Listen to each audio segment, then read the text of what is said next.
All right, fellow night owls and vampire enthusiasts, I can't resist a good horror flick, especially when it involves fangs and shadows and that delicious sense of dread. But you know what's even better than watching? Hmm. Don't leave me hanging. Dissecting what makes a vampire movie really work. Or, let's be honest, fall flat on its face. Ouch. Yeah, we've all seen those. And that's where you, dear listeners, come in. You sent over a ton of reviews for that new Salem's Lot adaptation. Clearly, you're all debating the eternal question, to watch or not to watch. But instead of just giving you my 2 cents, we're going full-on film critic mode today. Love it. So, using the people's reviews as our guide, huh? Exactly. We're using your reviews to unlock what elevates a vampire flick from meh to masterpiece. Think of it like this. By the end of this deep dive, you'll be judging vampire movies like a seasoned horror aficionado. And you've picked a heck of a source. Salem's Lot, I mean, come on, with the book 80, that classic miniseries, you've got a whole fan base ready to analyze every little detail. Oh, absolutely. And let me tell you, these reviews, they do not disappoint. It's like a whole buffet of opinions, from loved the fast pace to wish they'd lingered in the shadows a bit more. Yeah, the eternal debate, right? Right. Some love the visuals, others wanted more from the characters, and of course you've got those inevitable comparisons to the book and that 1979 miniseries, you know the one. Which brings up something fascinating about adaptations. Faithfulness versus artistic license. When you're dealing with a story as meaty as Salem's Lot, something's got to give. Oh, for sure. It's a balancing act, right? Totally. Do you try cramming every detail onto the screen and risk a movie that feels, I don't know, bloated and rushed? Or do you lean into what film does best, the visuals, the emotion, even if you have to streamline the plot? No easy answers there, and that's where the fun begins. Speaking of fun, let's sink our teeth into this first review, shall we? They were all about that tight runtime, called it a lean and effective thriller. And I gotta admit, with all the endless sequels and director's cuts these days, a movie that gets in, does its thing, and gets out. Refreshing. I see your point, yeah. Like Jaws barely shows the shark for half the movie, and the tension just builds. Exactly. But then again, Jaws shorter, always better, especially when we're talking about a novel known for its sprawling story and huge cast of characters. I'm not so sure. $1 million question. You've got both ends of the spectrum, right? You've got Yeah. Let the Right One In, Yeah. which is like slow burn horror perfection. Needs every minute to build that atmosphere, those relationships, until the climax hits you like a freight train. But then cram a complex story into a tight time frame, and something's got to go. Character depth, emotional punch, who knows? Which brings us to another debate raging in these reviews: style versus substance. This one reviewer, they were ready to give the lighting crew an Oscar, raving about the shadows, the atmosphere, the whole vibe. Well, horror, it's all about that visceral experience, Mhm. right? Getting under your skin. Exactly. Those moments that make your heart race, your skin crawl. Yeah. It bypasses your brain and goes straight for the gut.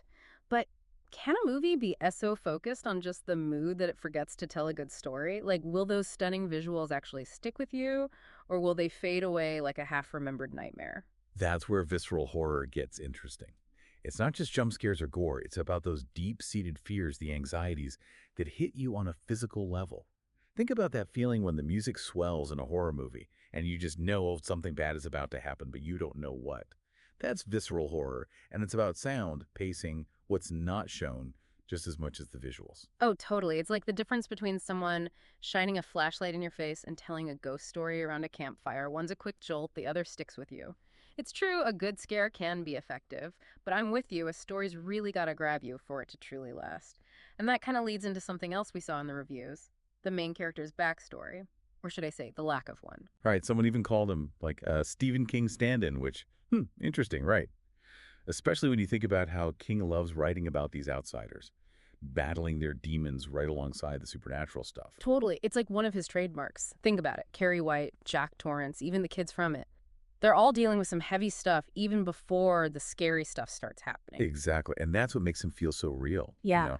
You connect with their struggles, their vulnerabilities. It's that whole fear of being different, not belonging, universal stuff. Hmm. So if an adaptation kind of glosses over that, especially in Salem's Lot, where it's all about isolation and that fear of the unknown, it's almost like it misses a beat. Like, yeah, there's a scary vampire, but what about the human heart battling its own darkness? Now that you mentioned connecting with characters, there was this other review. They were actually really into the fact that there weren't any huge Hollywood names in the cast. Said it let them, quote, just enjoy the movie for what it is. No baggage from other roles or anything. Makes you wonder, right? Do big game actors sometimes, I don't know, take you out of the experience, Hmm. especially in horror, where you really got to suspend disbelief? I know I've been guilty of it. Half the time, I'm thinking, oh, hey, it's famous actor fighting a vampire. Right. It's like how unexpected. Takes you right out of it. And that actually reminded me another review. They were talking about the setting, how it totally nailed that mid-70s America vibe. Like we remember it from our childhoods, but it doesn't really exist anymore. Isn't it interesting how the setting itself can be like another character? It can create nostalgia, sure, but also a really specific kind of unease if it's done right. Oh, for sure. Like walking into your childhood home, but it's not quite how you left it. Creepy, but in a good way. At Yes, least for horror fans like us. exactly. Playing with those expectations, that sense of something's not quite right, that's where the good stuff lives. And speaking of expectations, we haven't even talked about the star of the show, Barlow himself. Oh, right. One of the reviewers, they mentioned Barlow was definitely scary, but that his impact felt, and I quote, rushed. Like they wanted more. Which, I get it, it's a vampire movie, gotta give the people what they want, but then again, maybe sometimes less is more. Absolutely. Look at Nosferatu, that old silent film. The vampire, Orlok, he's barely even on screen, Yeah. but you feel his presence constantly. That unseen menace, that slow build of dread, often way more effective than a monster that's always jumping out, yelling, boo. It's true. Sometimes the scariest monsters are the ones we don't see right away. Our brains can imagine things way scarier than any special effect. No doubt about it. And that's where you see the real skill in horror, that back and forth between showing just enough to keep you hooked, but not too much. You got to keep some of that terror under wraps. It's like that saying, right? Horror directors, they're like painters, but instead of light and color, they're using darkness and dread. And this new Salem's Lot, they definitely knew how to set the mood. They did.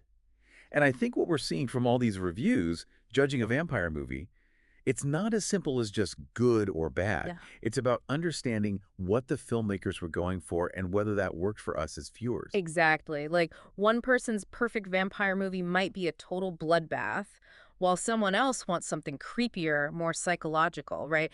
Personal taste is everything. 100%. And that's what I love about digging into these reviews with you. It's not just about one single film, it's about uncovering what draws us to vampire stories in the first place. Yeah. What are we expecting when we sit down to watch something like Salem's Lot, especially knowing it comes from a Stephen King book and it's been adapted before? Oh, that's such a good point. It's like we all bring this whole other layer of, I don't know, baggage with us. We're not just watching a movie, we're comparing it to the book, to the old adaptations, to our own experiences with horror, even. Totally. And one reviewer even mentioned that whole only outsiders win thing that's so common in King's work.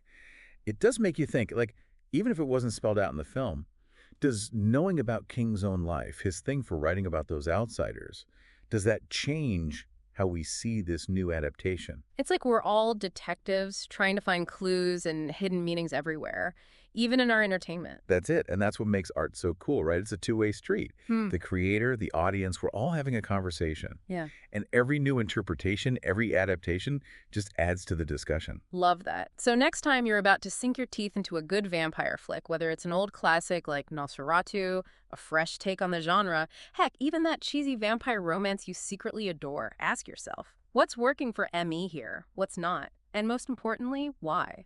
You might surprise yourself with what you discover. Until next time, happy viewing, everyone.